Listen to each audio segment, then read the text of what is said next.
Le film commence quelques années après la révolution iranienne. C'est une époque où la guerre entre l'Irak et l'Iran, l'un des conflits les plus longs et les plus sanglants de l'humanité, est en cours. En Iran, une jeune mère nommée Shideh est en pleine discussion avec le doyen d'une faculté de médecine. Elle avait abandonné ses études en raison des troubles politiques, mais aussi à cause de son mariage. Shideh souhaite maintenant reprendre sa carrière pour réaliser son rêve de toujours, devenir médecin. Cependant, le doyen lui dit clairement qu'il est impossible qu'elle soit admise à la faculté. La raison en est sa participation active à des manifestations politiques lorsqu'elle était étudiante. Suite à cela, Shideh retourne à l'immeuble où elle vit avec plusieurs autres familles. Elle avait laissé sa fille Dorsa sous la garde de sa voisine du rez-de-chaussée, Madame FQR. La vieille dame remarque que Shideh est émue en venant chercher sa fille. Elle enlace donc la jeune mère et lui dit de ne pas perdre espoir. Plus tard dans la soirée, Shideh met tous ses livres de cours dans un sac en plastique. Elle ne veut plus les voir maintenant qu'elle n'a plus aucune chance de devenir médecin. Parmi ces livres se trouve un manuel de physiologie que la mère de Shideh lui avait offert lorsqu'elle avait été admise à l'école de médecine. Il contient même un message manuscrit d'encouragement sur la première page. Shideh verrouille le livre dans le tiroir de sa table de chevet, puis place la clé au-dessus d'une armoire. Peu après, son mari Iraj rentre chez eux après une longue journée de travail. On découvre qu'il est médecin et qu'il était en fait camarade de classe de Shideh à l'école de médecine. Elle lui raconte tout ce qui s'est passé dans la journée, en retenant à peine ses larmes. Iraj lui témoigne de la sympathie, mais il laisse entendre qu'il serait préférable pour leur famille qu'elle ne reprenne pas ses études. Cette remarque offense Shideh, mais avant qu'elle puisse répondre, des sirènes d'alerte aérienne retentissent à l'extérieur. Elles annoncent l'arrivée imminente de missiles ennemis, poussant tout le monde à se précipiter vers la zone de sécurité la plus proche.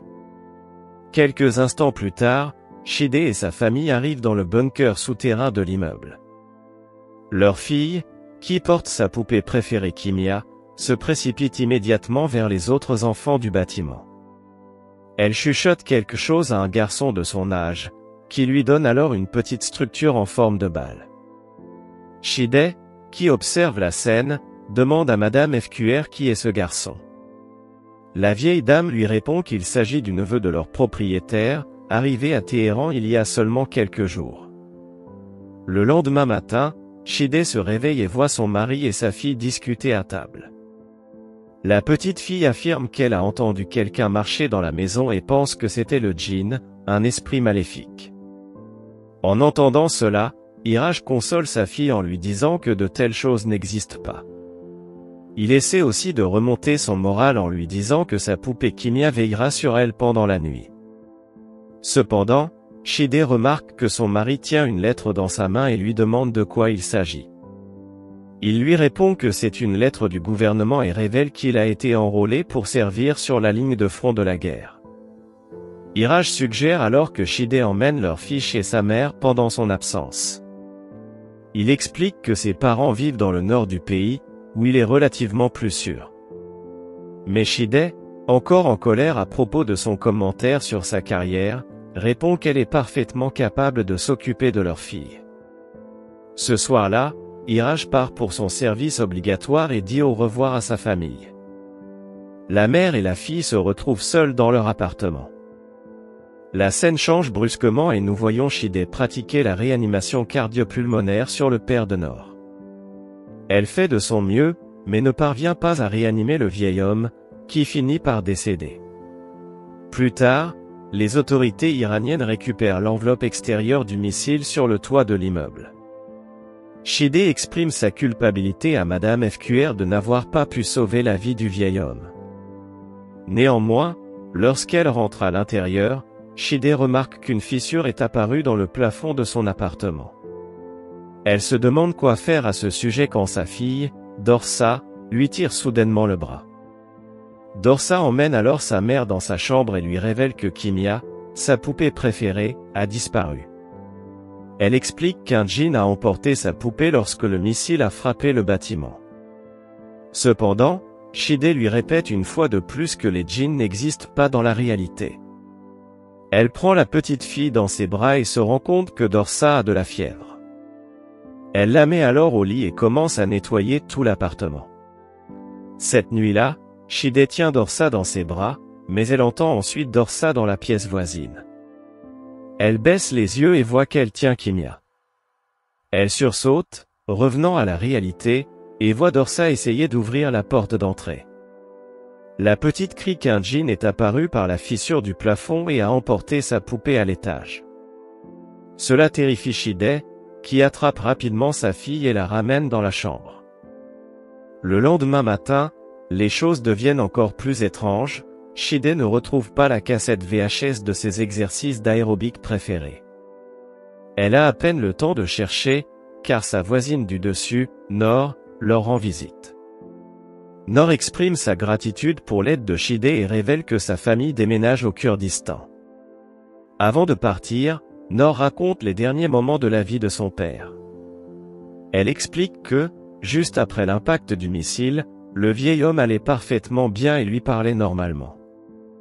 Elle était allée dans la cuisine chercher un verre d'eau, mais en revenant, elle l'a trouvé avec une expression figée sur le visage.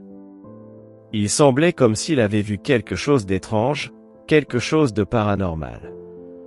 Sans aucun avertissement, il s'est alors effondré au sol et est décédé. Shide suggère que le vieil homme a probablement eu une crise cardiaque due au choc causé par la chute du missile sur leur immeuble. Comme si cela ne suffisait pas, cette nuit-là, Shide fait un autre cauchemar. Cette fois, elle voit une apparition de son mari allongé à côté d'elle dans le lit. L'entité commence rapidement à l'étrangler en disant qu'il est venu chercher Dorsa. Cependant, Shide parvient d'une manière ou d'une autre à se libérer de l'emprise de cette figure effrayante et crie à l'aide. Peu de temps après, M et Madame FQR viennent vérifier ce qui se passe. Elle leur raconte tout ce qu'elle a vu. Ils inspectent sa chambre, regardent même sous le lit, mais ne trouvent personne. Cet événement laisse Shide perplexe, mais elle insiste sur le fait que tout ce qu'elle a vu semblait extrêmement réel. Quelques jours plus tard, Shide est occupée dans sa cuisine à préparer le déjeuner. Elle est sur le point de jeter des restes dans la poubelle lorsqu'elle voit la cassette VHS de ses exercices d'aérobic préférés, jetée là. Elle est complètement détruite, et Shide soupçonne sa fille d'en être responsable. Elle se rend au salon pour confronter Dorsa, mais elle constate que l'enfant s'est éclipsé.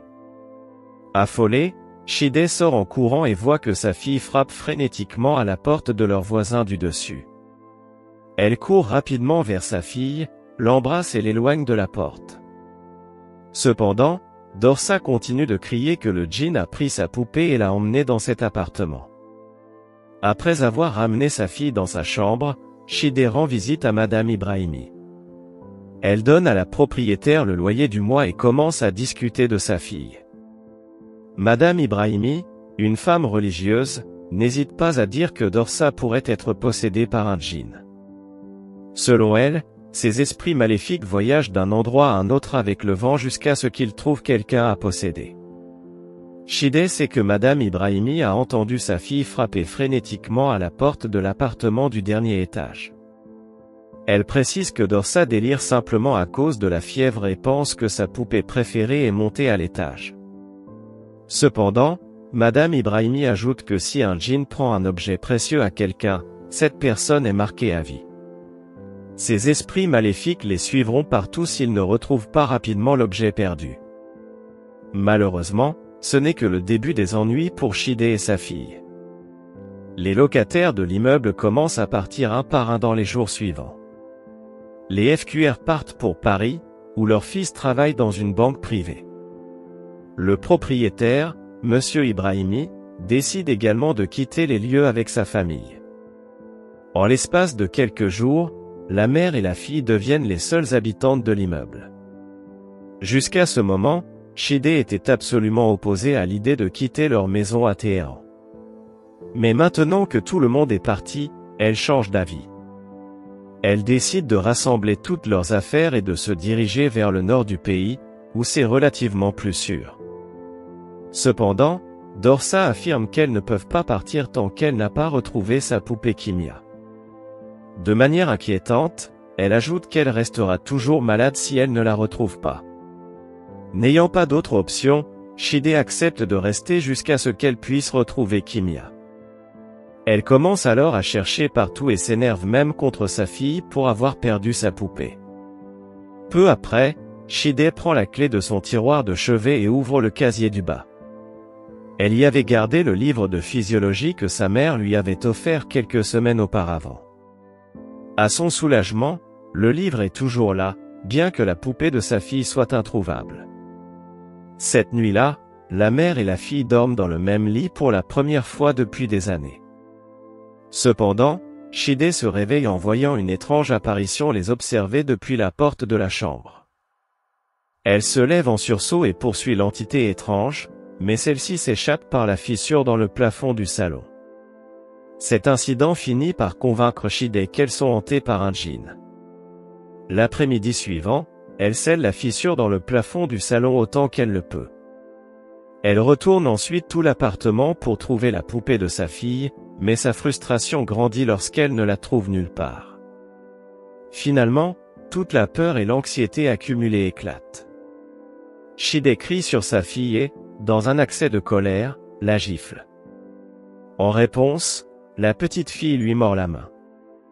La mère et la fille se disputent un peu, mais tout s'arrête brusquement lorsque l'ensemble de la maison se met à trembler à nouveau. Elles ne savent pas si c'est un bombardement à proximité ou le djinn qui secoue le bâtiment. Cette nuit-là, Shide monte sur le toit de l'immeuble et voit que le trou laissé par le missile est toujours découvert. Elle regarde dans l'appartement où Nor vivait à travers le trou et voit une scène terrifiante. Son précieux livre de physiologie est posé sur le sol. Shide retourne immédiatement chez elle et ouvre son tiroir de chevet. À son horreur, le livre manque, et à sa place se trouve le corps mutilé de la poupée Kimia. Dorsa voit cela et se fâche contre sa mère. Mais cette dernière lui dit courageusement qu'elle arrangera tout. Elle recolle alors la poupée avec du ruban adhésif et la rend à sa fille. Alors qu'elles s'embrassent, les sirènes d'alerte aérienne se déclenchent à nouveau. La mère et la fille rassemblent rapidement leurs affaires, y compris la poupée, et se dirigent vers le bunker en bas. Soudain, elles sont attaquées par le djinn, qui a pris la forme d'un grand voile connu sous le nom de Chador en persan. Shide tente désespérément de tirer sa fille de sous le Chador et finit par y parvenir. Dorsa parvient à atteindre les escaliers en toute sécurité, mais Shide est piégé dans le sol, qui commence lentement à l'engloutir. Tout semble perdu jusqu'à ce que la petite fille courageuse tende ses petits bras et tire sa mère hors de danger. Sans perdre de temps, la mère et la fille montent dans leur voiture et quittent enfin cet immeuble hanté. Cependant, alors que la caméra revient à l'intérieur, on voit que la tête de Kimia et le livre de physiologie de Shide sont toujours dans le bâtiment. Cela indique qu'elle pourrait encore être hantée par le djinn ou qu'elles aillent.